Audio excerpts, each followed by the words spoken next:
yasengaga amafaranga. Umuntu ukora ikintu cyose kubera amafaranga abasenga amafaranga, n'umuntu ukora ikintu cyose kubera Imana n'Imana tuba dukorera.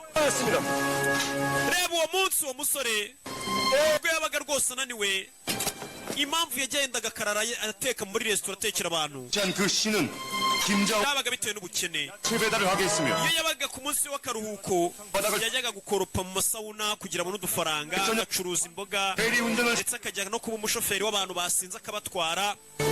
Uwo musore nta kazi atakoze ku isi, akaniyibagirwa akagenda agasinzira. Batangiye kumudefanda. Umusore yaryamaga yakoraga utuzi tugera muri 5.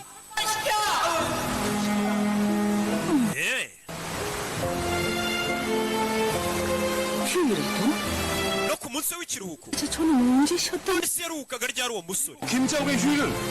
Umunsi yaruhukiye, umunsi yapfiriye niwo munsi wonyine yaruhutse. Akiri muzima ku isi ntiyigeze aruhuka n'umunsi n'umwe, yahoraga akorera amafaranga. Ibyo byose yabikoraga kugira ngo mama abone amafaranga yo kuzamuvuza, ndetse ibyo byose yabikoraga kugira ngo abone no kuba amafaranga yo kwishyura umuvandimwe w'ishuri. Iyo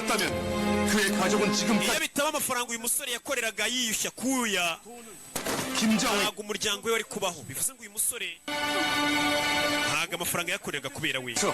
죽어서야 벗어날 수 있었던 이 가련한 김정의 지친 영혼만이라도 umusore rwose mumwakire. 따뜻하게 품어주시. umuryango we wari ukennye, niyo mpamvu yakoraga akazi kenshi kugira ngo atabare umuryango we. Ntabwo yakoreshaga mu buryo bwe bwo kugira ngo yiyiteho gusa, ntabwo yikundaga. Umusore icyaha cyatangiye gusa nk'ikimuhanagurwaho kuba byibura ku kazi kose. Umwanzuro w'urukiko ngiye gutanga uragira uti impamvu uyu musore atitaye ku buzima bwe nk'uko bukwiye akajya akorera amafaranga menshi akananirwa akabwangiza.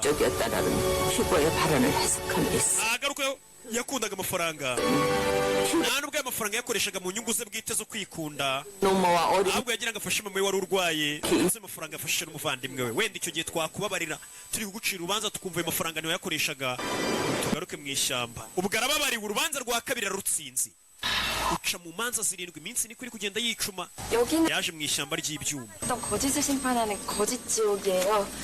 Sasa hano tugiye guca ni mu ishyamba aho babanza